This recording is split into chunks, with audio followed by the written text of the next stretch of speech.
Hey everyone, welcome to Raj economics and commerce classes. मैं हूं नीरज कुमार और आज मैं आप लोगों के बीच आया हूं एक नए टॉपिक को लेकर के। टॉपिक का नाम है इलास्टिसिटी ऑफ डिमांड। ठीक है, ये आपको पता ही होगा। अभी मैं यूजीसी नेट इकोनॉमिक्स का वीडियोस जो है वो मैं अपलोड कर रहा हूं। इसके पहले जो वीडियो अपलोड किया था वो वीडियो था कॉन्सेप्ट ऑफ डिमांड। ठीक है, तो आज के इस कॉन्सेप्ट में हम लोग समझेंगे इलास्टिसिटी ऑफ डिमांड, है ना। इसका बेसिक हम लोग समझेंगे और मेन पॉइंट समझेंगे। ठीक है, ये course of study academic topic पूरा हम लोग डिस्कस नहीं करेंगे। इसमें हम लोग ज़्यादा क्वेश्चन नहीं करेंगे। सिंपल सा इसका जो भी कहना है, किस तरह के क्वेश्चन आ सकते हैं, उन सारे क्वेश्चंस को हम लोग देखेंगे। ठीक है, देखिए कृपया करके वीडियोस को कंप्लीट देखा कीजिए, है ना, और शेयर भी कीजिए अपने फ्रेंड्स के साथ ताकि मुझे भी थोड़ा सा बेनिफिट मिल सके। राइट। दूसरी बात कहता है कि जो मैं टॉपिक अभी बता रहा हूँ आप लोगों को, ठीक है, आपको इसका एमसीक्यूज भी मिलेगा, है ना। एमसीक्यू के लिए मैं अलग से वीडियो बनाऊंगा, क्वेश्चन डिस्कस करूंगा। ठीक है, क्लियर है। जैसे कंज्यूमर थ्योरी आपका पूरा हो जाएगा तो कंज्यूमर थ्योरी के बाद या फिर माइक्रो भी मैं शुरू किया हूँ, है ना। तो माइक्रो पूरा खत्म हो जाएगा तो उसके बाद मैं एक एमसीक्यू मैराथन चलाऊंगा आप लोगों के बीच। ठीक है, जिससे आप लोगों का कॉन्सेप्ट पूरी तरह से क्लियर होगा। ठीक है, तो चलिए देखिए, अब समझिए क्या है इलास्टिसिटी ऑफ डिमांड। ठीक है, देखो जब इलास्टिसिटी ऑफ डिमांड की बात होती है ना तो कहता क्या है, इट मेजर्स द रिस्पॉन्सिवनेस और change in demand due to change in factors determining demand like price, income, price of related goods. क्या समझे, कहता है फैक्टर्स को, जो हमारा जो वैसे फैक्टर्स जो डिमांड को डिटरमाइन करते हैं, कौन होते हैं वो फैक्टर्स? बेसिकली प्राइस होता है, इनकम होता है ना, प्राइस ऑफ रिलेटेड गुड्स होता है। ये सारे फैक्टर्स है विच डिटरमाइंस डिमांड। क्लियर। कहता है अगर इनमें कुछ चेंजेस हुआ तो ऑब्वियस सी बात है डिमांड में चेंजेस आएगा ना। तो कितना डिमांड में चेंजेस आया, ठीक है, उसी को मेजर करता है कौन? Elasticity of demand. क्लियर। देखिए अगर आप इसके पहले आप लोग पढ़े होंगे लॉ ऑफ डिमांड के बारे में। किसके बारे में? लॉ ऑफ डिमांड, है ना। लॉ ऑफ डिमांड क्या कहता है हमारा? ये कहता है when price falls demand rises, right, and when price rises demand will fall. ठीक है, means there is inverse relationship between price and demand, है ना। यही नहीं बताता है प्राइस और क्वांटिटी डिमांडेड के बीच में कैसा रिलेशन होता है? इनवर्स रिलेशन होता है। लेकिन क्या बताया कि जब प्राइस फॉल करेगा तो डिमांड कितना बढ़ेगा? नहीं बताया है। ठीक है, मतलब सिर्फ और सिर्फ ये क्वालिटी बता रहा है ना कि प्राइस का बढ़ने पर डिमांड पर क्या असर होगा या प्राइस का घटने पर डिमांड पे क्या असर होगा। क्लियर। तो इसीलिए कहा जाता है लॉ ऑफ डिमांड जो है ये सिर्फ और सिर्फ क्या बात करता है? क्वालिटेटिव एस्पेक्ट की बात करता है। ठीक है, ये सिर्फ डायरेक्शन बता रहा है ना, प्राइस घटा तो डिमांड क्या हुआ? बढ़ा, या प्राइस बढ़ा तो डिमांड क्या हुआ? घटा। डायरेक्शन बता रहा है, प्राइस में चेंजेस के कारण डिमांड पे क्या फर्क पड़ेगा। क्लियर है। तो इसीलिए इसको कहते हैं क्वालिटेटिव एस्पेक्ट। ये क्वालिटी बताता है कि प्राइस बढ़ेगा तो क्या डिमांड होगा और प्राइस घटेगा तो डिमांड क्या होगा। ठीक है, मतलब लेकिन इलास्टिसिटी ऑफ डिमांड जो है ये कहता है ये क्वालिटी के साथ साथ क्वांटिटेटिव एस्पेक्ट को भी बताता है। किसकी बात करता है? ये क्वांटिटेटिव एस्पेक्ट की बात करता है। बेसिकली हम लोग बात करते हैं कि इलास्टिसिटी ऑफ डिमांड जो है, ठीक है, वो क्वांटिटेटिव एस्पेक्ट की बात करता है। क्लियर। जैसे क्या it measures the responsiveness of change in demand ना, कि due to change in factors like price, income, price of related goods, demand पर क्या असर किया, कितना रिस्पॉन्ड पड़ा, उसका क्या चेंजेस आया। ठीक है, वो बतलाता है elasticity of demand. That means elasticity of demand क्या बात करेगा? हमें क्वांटिटेटिव एस्पेक्ट की बात करेगा। ठीक है, क्लियर है, कोई दिक्कत नहीं। चलिए अब कहता है इलास्टिसिटी ऑफ डिमांड में हम लोगों ने क्या देखा यहां पर कि कहता है factors like price, income, price of related goods, इन सब में चेंजेस आता है ना। तो इन्हीं से इलास्टिसिटी ऑफ डिमांड के 3 टाइप्स बने हुए हैं। प्राइस से बना आपका प्राइस इलास्टिसिटी ऑफ डिमांड, ठीक है। इसको आप चाहें तो ईडी या फिर ईपी से दिखा सकते हैं, कोई दिक्कत नहीं है, आपका मर्जी है ना। इनकम में चेंजेस से डिमांड पे जो रिस्पॉन्ड पड़ेगा वो हमारा क्या होता है, इनकम इलास्टिसिटी ऑफ डिमांड। क्या होगा, इनकम, इसको हम लोग ईवाई से दिखाते हैं, ठीक है। प्राइस ऑफ रिलेटेड गुड्स से बना है क्रॉस इलास्टिसिटी ऑफ डिमांड, इसी से लिख सकते हैं इसको, ठीक है। नाम से ही क्लियर है, क्या नाम कहता है, प्राइस इलास्टिसिटी ऑफ डिमांड। तो कहता है due to change in price, है ना, कितना डिमांड में चेंजेस आया, हाउ मच, ठीक है। ये हमारा प्राइस इलास्टिसिटी ऑफ डिमांड है। या अगर करेक्ट लैंग्वेज में अगर हम लोग इसको स्टेटमेंट दें तो कह सकते हैं इट मेजर्स रिस्पॉन्सिवनेस और change in demand due to change in price, ठीक है। प्राइस में चेंजेस के कारण डिमांड में क्या चेंजेस हुआ उसको मेजर करता है प्राइस इलास्टिसिटी ऑफ डिमांड। नाम से क्लियर है, प्राइस में चेंजेस के कारण।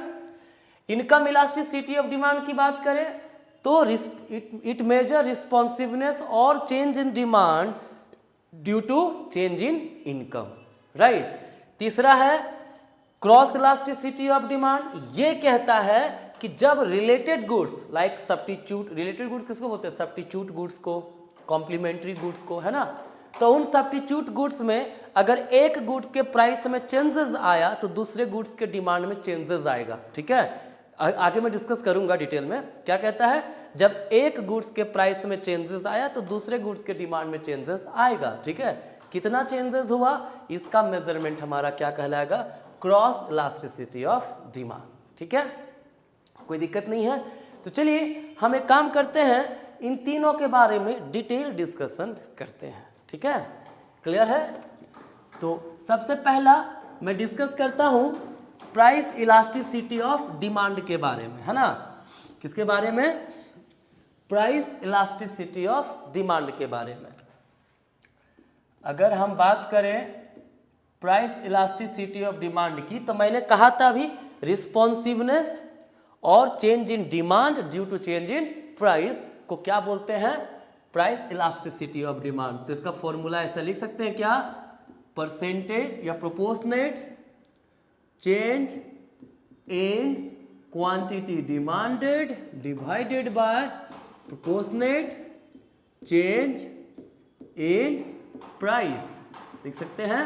प्राइस में चेंजेस का डिमांड में चेंजेस, निगेटिव का साइन इसलिए दिया गया है क्योंकि डिमांड और प्राइस के बीच में कैसा रिलेशन होता है, इनवर्स रिलेशन पाया जाता है, ठीक है। क्लियर है। तो this is price elasticity of demand. इसको हम लोग इस प्रकार से भी लिखते हैं, minus delta Q by delta P into P by Q, ठीक है। इसी को हम लोग इस प्रकार से भी रिप्रेजेंट कर सकते हैं। आगे मैं दिखा रहा हूं ये डेराइव कैसे हुआ है, अभी मैं बताऊंगा methods to measure price elasticity of demand, वहां पर डिस्कस करेंगे कि ये हम कैसे लाए हैं, ठीक है। तो ध्यान रखना ये फॉर्मूला आपका है elasticity, price elasticity of demand का, ठीक है। अब देखिए प्राइस इलास्टिसिटी ऑफ डिमांड के कुछ डिग्रीज होते हैं, ठीक है। देखिए मैं जो भी लिख रहा हूं व्हाइट बोर्ड में, आई होप कि आप लोग लिखते जा रहे होंगे, ठीक है, क्योंकि इसका नोट्स मैं पीडीएफ प्रोवाइड करने वाला नहीं हूं, है ना।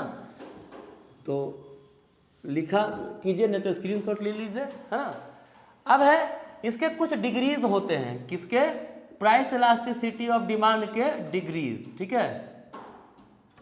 क्या होंगे डिग्रीज, देखिए सीधी सी बात है, प्राइस में जब चेंजेस होता है तो कितना रिस्पॉन्ड करता है डिमांड, ठीक है, उसी को कैटेगराइज किया गया है किसमें, degrees of price elasticity of demand में। किसमें, degrees of price elasticity of demand में। वो क्या क्या होता है, ध्यान से देखिएगा, परफेक्टली इन इलास्टिक डिमांड, ठीक है। देखिए मैं सबका नाम तो नहीं लिखूंगा, मैं बस सिंबल के तौर पे ही दिखा दूंगा। परफेक्टली इन इलास्टिक डिमांड जिसको ईडी इक्वल्स 0 बोलते हैं, ठीक है। कहता है when due to change in price there is no change in demand. क्या कह रहा है, जब कभी ऐसा हुआ कि प्राइस में चेंजेस हुआ, डिमांड में कोई चेंजेस नहीं आया, तो उसको क्या बोलेंगे? Perfectly inelastic demand. और इसमें डिमांड का वर्टिकल बनता है हमारा, इधर प्राइस है हमारा वाई एक्सिस, एक्स एक्सिस पे क्वांटिटी, वाई एक्सिस पे प्राइस, ठीक है। प्राइस इतना है तो भी डिमांड इतना हो रहा है, प्राइस बढ़ गया तब भी डिमांड उतना ही, प्राइस घट गया तब भी डिमांड इतना ही, ठीक है। ये होता है जिसके बिना हम रह नहीं सकते। जैसे एग्जाम्पल ले सकते सॉल्ट, सॉल्ट का आप एग्जाम्पल ले लो, प्राइस वहां क्या होगा, कुछ भी हो जाए, जितना नीड है हम लोग तो परचेज करेंगे ही करेंगे, ठीक है, क्लियर है। दूसरा है लेस देन इलास्टिक डिमांड, क्या है? लेस देन, इसको ईडी लेस देन 1 इसका होता है, इसको रिलेटिवली इनइलास्टिक बोलते हैं, या less than unit elastic demand भी हम लोग कहते हैं, ठीक है। इसमें क्या होगा, कहता है अगर चेंज इन क्वांटिटी जो है कम है compare to change in price, ठीक है। अगर क्या हुआ, प्राइस में जो चेंजेस हुआ है ना, उससे कम चेंजेस अगर क्वांटिटी डिमांड में पड़ रहा है तो वो कहलाता है लेस देन इलास्टिक डिमांड, ठीक है। इसका डायग्राम थोड़ा सा स्टीपर बनेगा, कैसा बनेगा? स्टीपर बनेगा, राइट। ये प्राइस है, इस प्राइस पे इतना डिमांड हो रहा है हमारा, ठीक है। अब प्राइस घटा, डिमांड बढ़ गया, तो देखिए यहाँ पर प्राइस में चेंजेस जो है वो ज्यादा हुआ, क्वांटिटी डिमांड में चेंजेस कम हुआ, ठीक है। ये नेसेसरी गुड्स के केस में आता है, ठीक है। क्योंकि नेसेसरी गुड्स ऐसा है कि अगर प्राइस घटा भी तो डिमांड घटाए, प्राइस अगर बढ़ गया है तो डिमांड घटाएंगे लेकिन बहुत ज़्यादा नहीं घटा पाएंगे, लाइक वेजिटेबल्स, ठीक है।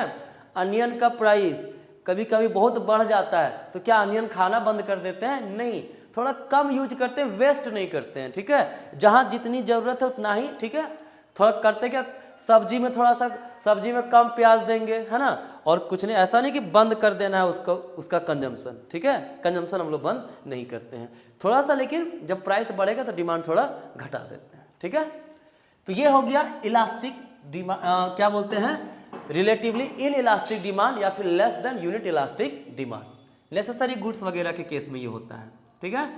फिर है ED equals infinite. ED equals infinite का मतलब होता है परफेक्टली इलास्टिक डिमांड। ये क्या होता है, मैं पूरा लैंग्वेज नहीं लिख रहा हूं, ठीक है, आप लोग वो समझदार हो, समझ जाओगे। परफेक्टली इलास्टिक डिमांड, ठीक है। परफेक्टली इलास्टिक डिमांड का मतलब क्या होता है कि जब प्राइस कांस्टेंट हो, प्राइस कांस्टेंट हो और उस पर डिमांड कितना होगा ये कुछ पता नहीं, इनफाइनाइट चला जाए, अगर ये इनफाइनाइट तक कुछ पता नहीं है, यू मतलब प्राइस कांस्टेंट, उस पर कुछ भी डिमांड हो सकता है, ठीक है, एनीथिंग, क्लियर। तो ये होता है परफेक्टली इलास्टिक डिमांड, ठीक है। जनरली ये इमेजिनरी कॉन्सेप्ट है, ठीक है, पाया नहीं जाता जनरली है, ठीक है।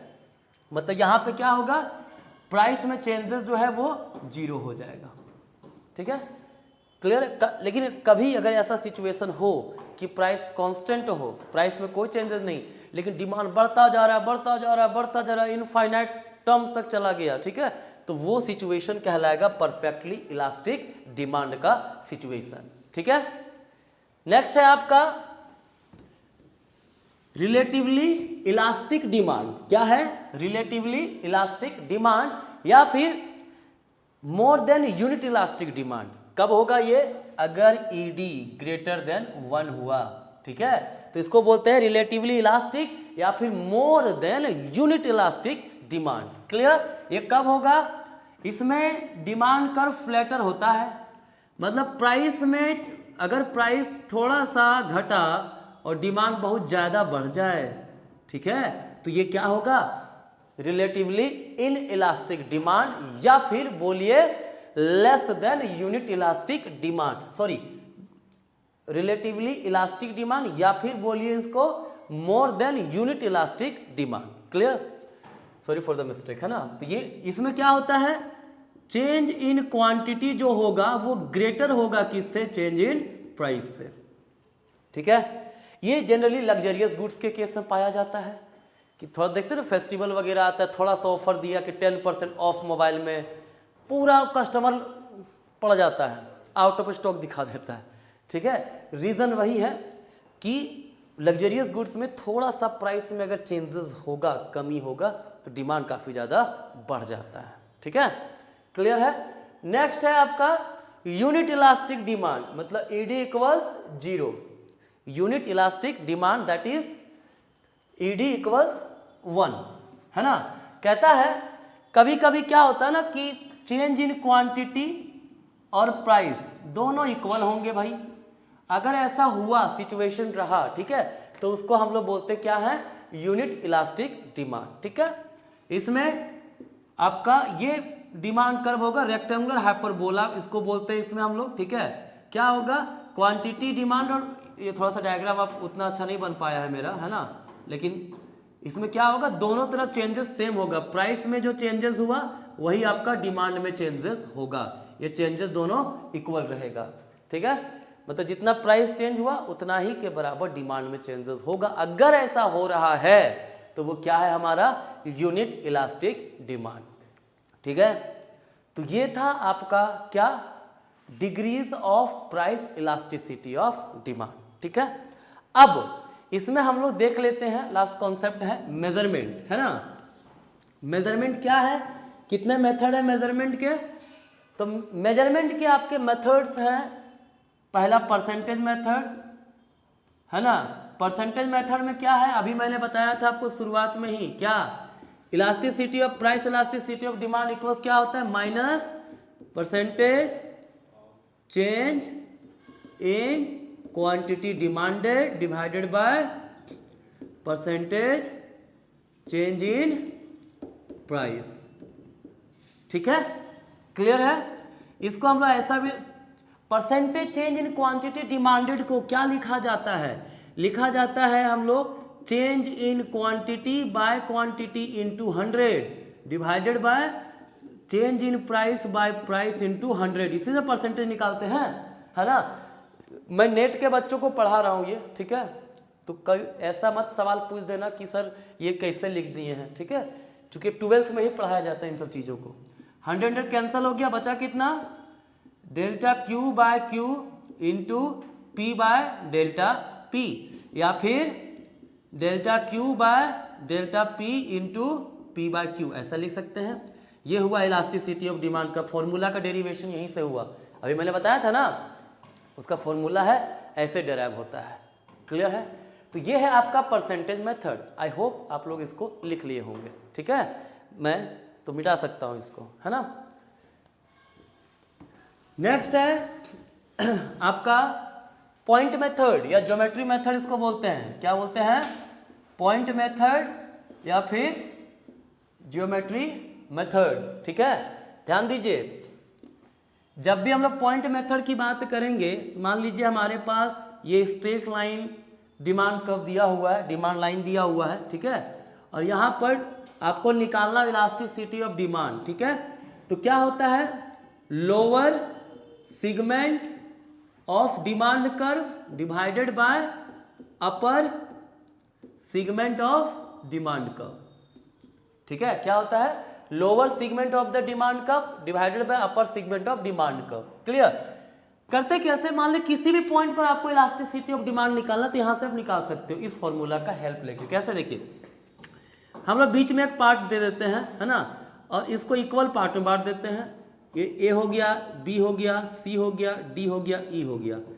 कितने पॉइंट में बांट दिया हमने, 1 2 3 4 5। क्या करना है, पहले मिडिल वाला दिए, सी लिख दिया, सेंटर वैल्यू, इन दोनों के बीच में एक दे दिए, फिर इन दोनों के बीच में एक दे दीजिए पॉइंट। ठीक है, अब क्या कहें, सबका डिस्टेंस एक जैसा है ना, तो कहता है at point A, at point A, point A की बात करें, ईडी क्या होगा, लोअर सेगमेंट ए में डिमांड कर्व कितना है, ए ही है, अपर सेगमेंट ए के ऊपर कुछ है क्या, कुछ नहीं है, तो क्या होगा, 0।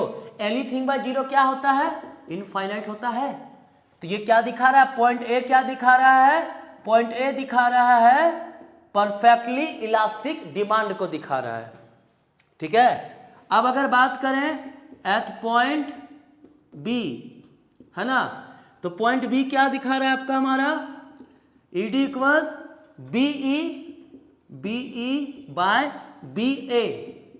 तो बताइए यहां पर बी ग्रेटर है ना बी ए से, बी कितना है, मान लीजिए सबका डिस्टेंस अगर 1 होता 1 2 3 3 और ये बी ए तो 1 ही है ना, तो क्या होगा ये ग्रेटर देन 1 आएगा कि नहीं आएगा। जब न्यूमरेटर डिनोमिनेटर से बड़ा हो तो ऑब्वियस सी बात है वैल्यू ग्रेटर देन 1 ही आएगा, ठीक है ना। अब अगर पॉइंट सी की बात करें, पॉइंट सी पे क्या है, ED equals C E by C A, तो देखो दोनों इक्वल है ना, बोथ आर इक्वल, ठीक है। यहाँ पे क्या है, सिंस सी इक्वल सी ए, ठीक है, तो क्या आ जाएगा, ईडी 1 आएगा कि नहीं आएगा, बिल्कुल 1 आ जाएगा। अगर डी पॉइंट की बात करें तो ईडी क्या होगा, D E bye D A, तो देखिए ये कम है ये ग्रेटर है, ऑब्वियस सी बात है, डी लेस है ना, डी ए ग्रेटर है, ठीक है।